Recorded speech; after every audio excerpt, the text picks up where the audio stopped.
आज जो हम टॉपिक करने जा रहे हैं अकाउंटेंसी के फर्स्ट चैप्टर का मोस्ट इम्पॉर्टेंट टॉपिक है। मोस्टली बच्चों को ये नहीं समझ में आता कि कौन सी item P and L account की होती हैं और कौन सी पी एंड एल एप्रोप्रिएशन की। मतलब फर्स्ट चैप्टर में पी एंड एल एप्रोप्रिएशन पे ही फोकस किया गया है, पर हमें पी एंड एल की आइटम्स की नॉलेज होनी चाहिए। तो कुछ आइटम पी एंड एल्स की होती है जिनकी अलग से ट्रीटमेंट होती है। तो आज हमारा यही टॉपिक है कि हमने पी एंड एल और पी एंड एल एप्रोप्रिएशन के आइटम्स की ट्रीटमेंट कैसे करनी है पार्टनरशिप के अंदर। तो हम स्टार्ट करते हैं।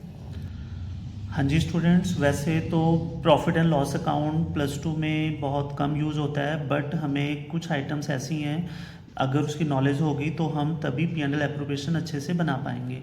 पी एंड एल एप्रोप्रिएशन ज़्यादा यूज़ होता है, इसके ऊपर mostly questions P and L appropriations पर है।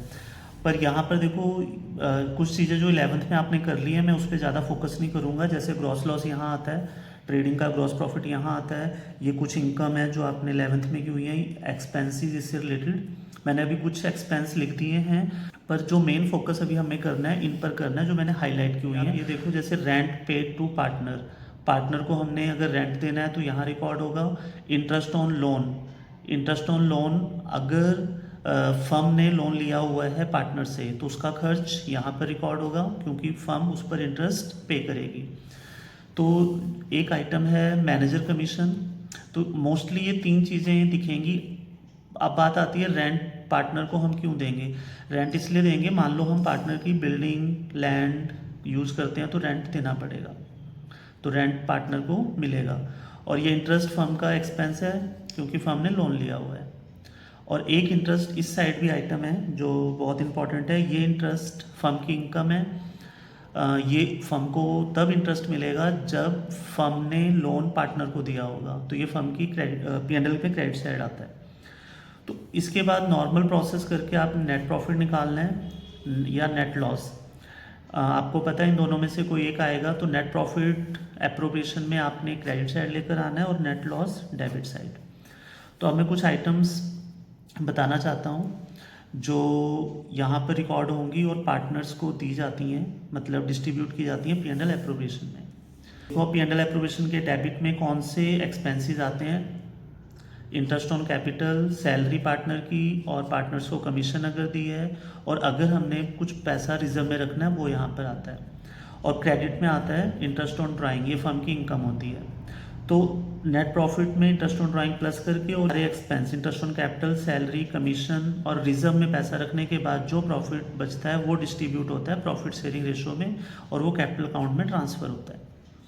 तो अब हम कुछ यहाँ पे इंपॉर्टेंट पॉइंट करने जा रहे हैं जो कि आपको न्यूमेरिकल में हेल्प करेंगे।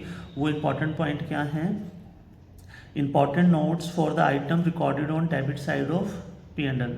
जो पी एंड एल के डेबिट साइड आइटम रिकॉर्ड होती हैं इनको एक तो कहते हैं चार्जेस। चार्जेस मतलब कंपल्सरी पेमेंट्स, याद रखना है। तो अब देखो यहाँ पे लिखा है item recorded on debit side of P and L account और कॉल्ड चार्जेस। अब क्वेश्चन ये आता है कि चार्जेस क्या होते हैं। तो charges means compulsory payment. Compulsory payment का मतलब ये देनी ही देनी है, और प्रॉफिट अगर कम भी है तो आप प्रॉफिट से मोर भी दे सकते हो।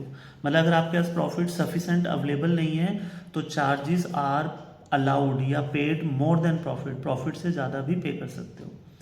और charges allowed in case of loss, अगर फर्म को लॉस हुआ है तब भी चार्जेस आपको पे करने पड़ेंगे क्योंकि कंपल्सरी पेमेंट है। अब कुछ पॉइंट्स हैं उन आइटम से रिलेटेड जो पी एंड एल एप्रोप्रिएशन के डेबिट साइड में आते हैं। तो सबसे पहले पी एंड एल एप्रोप्रिएशन के डेबिट में जो आइटम्स आती हैं उनको हम बोलते हैं एप्रोप्रिएशन ऑफ प्रॉफिट।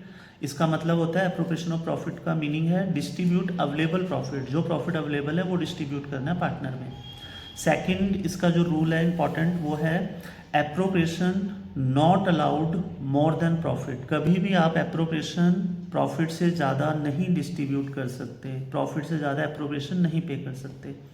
और appropriation not allowed in case of loss, अगर फर्म को लॉस हो रखा है तो एप्रोप्रिएशन नहीं दी जाती, क्योंकि एप्रोप्रिएशन का मतलब ही है प्रॉफिट डिस्ट्रीब्यूट करो। अगर फर्म को लॉस हो रखा है तो आप कौन सा प्रॉफिट डिस्ट्रीब्यूट करोगे?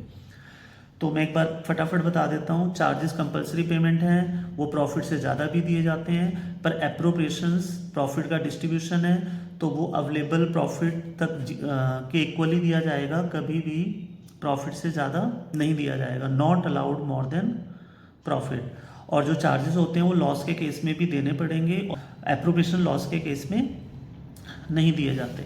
तो आई होप आपको टॉपिक अच्छे से क्लियर हो गया होगा, और जल्दी ही अगली वीडियो आएगी और विद इसके न्यूमेरिकल्स के साथ कि आपने चार्जेस के साथ कैसे डील करना है।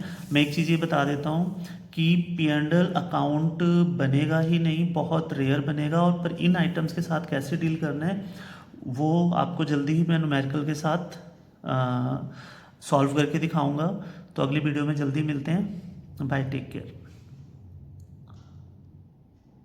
हाँ जी स्टूडेंट, तो आज का टॉपिक कंप्लीट हो गया है। आज हमने कोई न्यूमेरिकल नहीं किए हैं, तो आज जस्ट आपको P&L अकाउंट और P&L एप्रोप्रिएशन में आइटम्स कौन सी रिकॉर्ड होती है किस साइड, वो बताया और कुछ रूल्स बताए हैं।